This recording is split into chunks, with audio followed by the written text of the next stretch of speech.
Fala pessoal, tudo bem? Diogo Raiz aqui no podcast do ILD.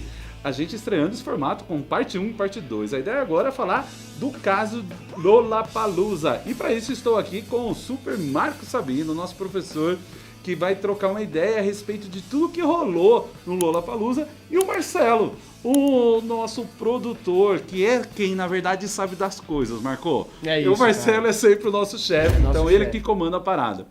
Mas vamos falar especificamente desse caso, entender um pouquinho o que aconteceu. Bom, primeiro ponto. Os advogados contratados pelo PL, que é o partido capitaneado pelo Valdemar Costa Neto e que também é o partido pelo qual o presidente da República hoje, Jair Bolsonaro, é filiado, então pré-candidato à presidência da República, né, pré-candidato à sua reeleição. Esse partido, com seus advogados, ingressou no Tribunal Superior Eleitoral com um pedido para que multasse o Lollapalooza, a entidade promotora desse super evento, um festival internacional de música, acontecendo em São Paulo, aconteceu em Interlagos, porque houve uma manifestação, principalmente de dois artistas, na noite anterior. A Pablo Vittar, que balançou uma bandeira com a imagem do Lula, e a Marina, que também proferiu palavras contra o Bolsonaro. O famoso Bolsonaro vai tomar, e todo mundo sabe onde isso foi parar. Houve também o Fora Bolsonaro, que já ficou também na moda na época do Fora Temer. Ou seja, a gente teve uma reciclagem ali. Todas essas manifestações foram questionadas no Tribunal Superior Eleitoral. O PL é um partido que está interessado nas eleições e está preocupado se afeta ou não afeta a legitimidade, a igualdade das eleições. Esse processo chegou lá no Tribunal Superior Eleitoral, era final de semana, o Lollapalooza acontece sexta, sábado e domingo. Quem estava de plantão foi o ministro Raul Araújo. Você sabe que o Tribunal Superior Eleitoral é composto de 7 ministros, e vem 2 do STJ, 3 do STF e 2 da Advocacia. E esse ministro, o Raul Araújo, é um dos ministros do STJ. Ele é como tribunal de origem, mas ele estava atuando ali com o chapéu do Tribunal Superior Eleitoral. Ele determina e dá uma decisão cautelar para que o Lollapalooza se abstenha de promover qualquer candidato ou ofender o outro candidato, né? A ideia é que não poderia fazer propaganda eleitoral positiva, que é a que fala bem de um dos candidatos, e nem a negativa, que é a que fala mal de um dos candidatos. E sob pena de uma multa de R$50 mil. Essa decisão ela saiu no domingo, e ao 12:30, o ministro Raul Araújo intima os advogados que entraram com o processo para que especifique onde e como poderia citar o Lollapalooza, já que os e-mails indicados na petição inicial voltaram e o endereço físico também não havia ninguém. E aí que descobriu-se que no polo passivo, ou seja, na hora que colocou lá os dados do Lollapalooza, os dados inseridos não eram da empresa promotora atual do evento. Resultado, havia ali uma dificuldade, já que o processo tinha sido movido em nome de outras pessoas e não as pessoas que atuaram precisamente no evento, no Lollapalooza. Bom, o que o ministro Raul Araújo fez? Já que não encontravam e sabia que o evento estava sendo em Interlagos, oficiou o Tribunal Regional Eleitoral de São Paulo para que promovesse uma diligência para ir até lá, fisicamente. Isso foi feito, o presidente Paulo Galizia cumpriu a decisão, como deve ser feito, e ao procurar o Lollapalooza, a advogada que se apresentou disse: eu não sou advogada dessas empresas. As empresas que estão aqui não são responsáveis pelo evento.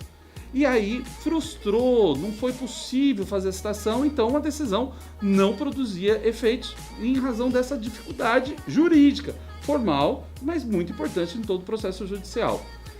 Porém, as entidades promotoras do Lollapalooza, promotoras do Lollapalooza verdadeiramente, né, representada por essa advogada, ingressa com um pedido no Tribunal Superior Eleitoral para que revogue essa decisão, uma vez que, como promotora de evento, não pode interferir na liberdade dos artistas no âmbito da sua expressão. E que essas manifestações estariam fora do controle da empresa. Então a empresa não poderia ela ser responsável pelo que os artistas falariam. Acontece que os advogados, o próprio PL, acionou os advogados para pedir a desistência da ação. Os advogados pediram a desistência da ação. No meio desse imbróglio, Bolsonaro se pronunciou contra essa determinada ação, dizendo que não concordava com essa ação por ser a favor da liberdade de expressão. Acontece que, quando chega essa desistência, o ministro Raul Araújo pega essa desistência e reformula a sua decisão, revogando a decisão e arquivando o processo. Uma das considerações do ministro Raul Araújo era que ele havia entendido pelo material que foi colocado a ele, que a entidade promotora, ela auxiliava, ela fortalecia essa participação política. Não parece que há evidências a respeito disso, e essa discussão acabou sendo enterrada nesse arquivamento. Algumas lições a gente aprende. Uma delas é que a culpa sempre é do advogado. E fica aqui a minha solidariedade aos advogados que promoveram a ação, aos advogados que defenderam, porque eu sei o quanto é duro estar nesse canto aí. Mas para a gente poder entender os aspectos e olhar para ver se tem ou não censura, e se é possível haver censura judicial, e se a gente não está banalizando demais os termos de censura, temos aqui o Super Marco Sabino, que vai explicar pra gente. Marco, me ajuda a entender essa parada. Eu posso ter censura privada, censura estatal. Privada, no âmbito de particulares. Ambas parece que podem ser legítimas. Como, por exemplo, a privada, né? A censura privada no controle parental. Um dos exemplos que você deu no nosso outro podcast, especificamente sobre censura. E a estatal poderia ter também, imagino, como no caso que a gente teve o caso Monark, ou outros casos, como por exemplo uma condenação em injúria, é uma condenação em razão do que a pessoa falou. Essa condenação, ela é ilegítima? Aliás, talvez uma pergunta antes. Esse controle de legitimidade faz sentido em razão da censura? E como a gente pode separar uma coisa da outra? Diga aí, Marcão. Eu acho o seguinte, Diogo, tudo bem com vocês? Beleza? A gente tá aqui na segunda parte, então a gente vai falar sobre esse caso aí, como o professor Diogo disse. Teve um caso, eu vou começar com outro. Teve um caso de uma funcionária de uma rede de farmácias que falou mal da rede de farmácias numa rede social. Ela foi desligada. Ela então apresentou uma ação trabalhista contra a empresa de farmácias, e a empresa de farmácias venceu, né, em 2 instâncias a ação trabalhista. Ela alegava, professor Diogo, que ela tinha liberdade de expressão de reclamar da empregadora na rede social, e os juízes entenderam que ela não tinha. Nesse sentido, a empresa tem certamente o direito de pedir para que essas manifestações de uma pessoa que está dentro da empresa não sejam divulgadas em redes sociais enquanto ela é empregada, porque existe o dever de confidencialidade que é inerente a todo contrato de trabalho. Nesse sentido, há uma censura por parte dela. Contudo, não há problema nenhum. E eu acho, de certa forma, perigoso você falar em legitimidade e ilegitimidade da censura. Porque, em tese, a censura, que é uma censura manifestada por um ente, como por exemplo o Estado, ela é sempre legítima. Porque ela é legitimada pelo procedimento. Niklas Luhmann já falou disso. Então, por exemplo, no caso do Danilo Gentili, veio um decreto. E um decreto baseado no ECA. Mas ele censurou o filme do Danilo Gentili. Né? A Presidência da República, o Ministério da Justiça. Então, do mesmo jeito pode acontecer censura judicial. Mas é importante que a gente faça uma diferença, professor Diogo, que a censura privada e a censura estatal. E a censura privada ela pode ser tão perniciosa quanto a censura estatal. É aquela coisa que a gente falou na primeira parte. A gente tem que tirar aquele arquétipo do censor que fica numa sala escura. Não é isso. O censor pode ser o seu amigo que está do seu lado, né? Dependendo de como for. Então, a ideia é que, no caso específico, né, da censura judicial, ela é mais delicada, ela é mais complicada. Porque como nós explicamos na primeira parte do podcast, ela é baseada num processo. E o processo, ele tem as suas salvaguardas, ele tem as suas garantias. E são garantias que são garantias, várias delas previstas no artigo 5º da Constituição, que é a Declaração de Direitos da nossa Constituição. Direitos civis de primeira geração, os humanos, né?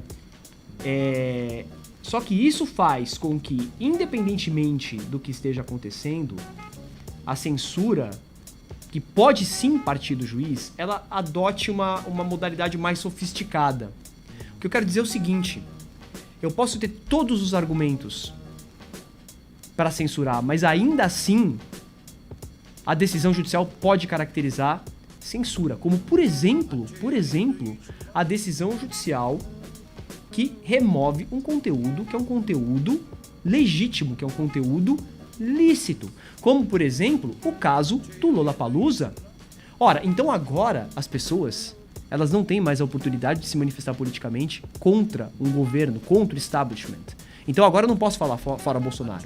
Então agora eu sou um artista e vou apresentar na frente de todo mundo, e se eu me manifestar contra o governo, isso pode caracterizar a propaganda política. Eu não entendo isso, professor Diogo, eu queria que você me explicasse, porque eu não entendo isso.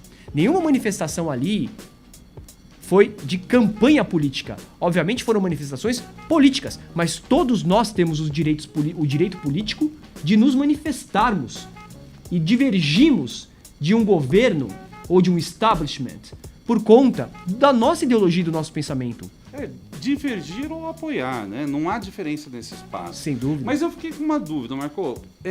Nesse caso do Lollapalooza, a decisão, por caber ainda recurso, e a possibilidade de recurso, ela não afasta a existência da censura?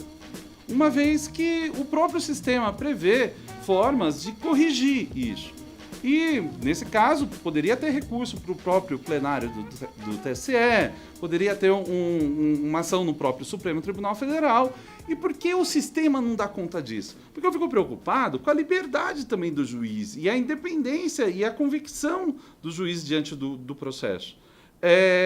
Se obedeceu todos os procedimentos e deu essa decisão, que é legítima, de um tribunal legítimo, um juiz legítimo, promovida a ação por advogados, tá tudo feito ali. Porque esse seria um exemplo de censura judicial se o sistema tá rodando, tá adequado. Pois é. E ainda a possibilidade de recurso e eventual erro de um juiz ou outro poderia ser revisto nesse sistema. Esse ponto que eu queria que você me ajudasse a entender. Eu além de ser pesquisador, né, da Universidade de Colômbia desde 2015, nesses casos de censura judicial, eu também sou advogado de veículos e vejo sempre isso. Então eu tenho contato direto com decisões judiciais. E o que eu vejo é que existem decisões judiciais acertadas, sim. Essa é a palavra, talvez. Acertada. Acerto e erro. Acerto e erro, do ponto de vista da liberdade e da censura. Mas a dificuldade, professor Diogo, que é uma dificuldade nossa, é que a liberdade de expressão é um conceito bastante amplo. E nesses conceitos amplos, que o direito chama de cláusulas abertas, a interpretação é sempre do sujeito que interpreta a norma. O sujeito que interpreta a norma podemos ser nós, cidadãos, pode ser o advogado, o promotor, e no fim das contas, quem interpreta por último é o juiz. Então o juiz, ele impõe uma decisão. É o termo correto de adjudicar uma decisão. Ele adjudica uma decisão estabelecendo o que ele entende, que é a convicção dele. Ora, mas ele é uma pessoa. E no caso de liberdade de expressão, é meio que eu entendo que, eu acho que. E esse eu entendo que, eu acho que, muitas vezes traz essas convicções pessoais do juiz, que não deixa de ser uma pessoa. E, não deixando de ser uma pessoa, ele escapa um pouco, porque assim, não há sistema perfeito. Há um sistema que a gente tenta ser o sistema ideal. E o sistema do contraditório, da ampla defesa, do devido processo legal, da motivação e da publicidade, é um sistema que parece ser o ideal. Então, é mais difícil que a censura ocorra, de fato, no judiciário. Mas isso não inibe o juiz de, baseado numa motivação que ele entende, ele procura a motivação que mais lhe apraz, ele procura a motivação que mais é consentânea com a sua decisão, ele vai lá e censure a expressão. Então isso pode acontecer sim, mas agora a gente já tá chegando no final do nosso podcast, né? Cara, a gente não tem jeito, a gente estoura a coisa. Mas, Marco, eu queria te ouvir mais coisas. E talvez só pra gente poder fechar, Ou quando que a gente pode constatar a censura judicial? A partir da sua decisão ou da produção dos seus efeitos? Porque esse é um caso. Deu-se a decisão, mas não produziu efeito algum. A não ser o podcast do ILD. Sem dúvida e nenhuma. tantas outras questões, inclusive políticas, jurídicas e tal. Mas não produziu efeito. Será que não produziu efeito? Então, Será que o pessoal do Lollapalooza não soube da decisão e aquele que ia manifestar deixou de manifestar porque ia tomar 50 mil reais na cabeça? Será que não produziu efeito? mas formalmente... Não, formalmente não. É. Mas o problema é isso. O problema é o efeito inibitório, o chilling effect. Perfeito. Eu acho que era esse o ponto que eu queria que você terminasse explicando o chilling effect. Mas um pouquinho antes disso, talvez o efeito tenha sido contrário. Pode eu ser não também. sei se toda aquela galera ia protestar do jeito que fez. Pode ser. E aí a gente teve o efeito Barbra Streisand, Exato, o efeito onde Streisand. você vai lá tentar remover uma coisa e você dá uma puta palco pra aquele negócio. É isso aí. E aí criou-se uma fórmula. Olha, independente, tá? Pode ser que todos já haviam planejado fazer aquelas manifestações ali contra o governo. E pode ser, não vou desmerecer isso não. Mas parece que foi criada uma fórmula. Olha, se você quiser a atenção da imprensa, faça uma manifestação política. E esse povo adora a atenção da imprensa, e aí, não é verdade? pronto. Então você tem a fórmula do sucesso. Pronto. E aí, então talvez o efeito inibitório O tiro talvez no tenha pé. sido estranho. O tiro no Mas pé. e o chilling effect? Fala pra gente poder fechar. Então, o chilling effect é o efeito inibitório da expressão, é o efeito aterrorizador do discurso. O chilling effect, a expressão chilling effect foi primeiramente colocada num caso da década de 1960 nos Estados Unidos, em que a pessoa ela exerce uma autocensura sob medo de expressar seu pensamento. Então, o chilling effect ele acontece, por exemplo, quando no uso da máquina judiciária para produzir efeitos inibitórios, quando você processa jornalistas. E você sai processando jornalistas por esporte. Por quê? Porque ninguém gosta de ser processado. Se você acha que você gosta de ser processado, então leia Kafka, né? Ou Processo. Ninguém gosta de ser processado. E aí, o jornalista toma um processo, tem que contratar advogado, muitas vezes tem que se deslocar até uma audiência. Tem casos famosos aí, Gazeta do Povo, lá no Sul, Diário de Ribeirão. E aí você deixa de falar, né? Nós temos casos, por exemplo, de veículos que divulgaram salários, desse caso do Diário do Povo, de juízes e promotores, e aí houve eles arquitetaram que cada um deles propusessem várias ações só para que o jornal deslocasse gente pra lá e com custo altíssimo, né? Então, qual vai ser o ânimo do jornal de falar de novo disso? Não vai falar, Diogo. Por quê? Porque foi inibido. Então esse é o efeito inibitório do discurso, que é um efeito silencioso, né? É um cala-boca silencioso. E aí você se autocensura porque você não quer sofrer mais aquele achincalhamento que você sofreu quando você se expressou livremente. Mas como lembrou a ministra Carmen Lúcia... E é o seguinte, como diz Carmen Lúcia, cala a boca, já morreu, quem manda na minha boca sou eu. E vamos ver como que a coisa anda por aí. É isso aí. Marcão, valeu, cara. Super obrigado. Marcelo, mais uma vez, muito obrigado. Pessoal aí, espero que tenham gostado e que a gente possa conversar. Cara, dá uma comentada aí, só pra gente poder dar uma pensada como que a gente consegue reduzir esse tempo. Vamos cortar a nossa liberdade de expressão, Marcão. Pelo menos um pouco. Mas é isso aí, gente. Valeu. Espero que vocês gostem e comentem aí. A opinião de vocês é super importante. Mas é isso. Valeu. A gente se fala, então. Obrigado, professor Diogo. Obrigado, Marcelão. A opinião de vocês é super importante. Comentem, divulguem. Se vocês gostam, comentem com seus amigos, etc. Vamos fazer esse negócio bombar. Obrigado, viu, gente? A gente se fala no próximo podcast LD. Valeu. É isso aí. Valeu.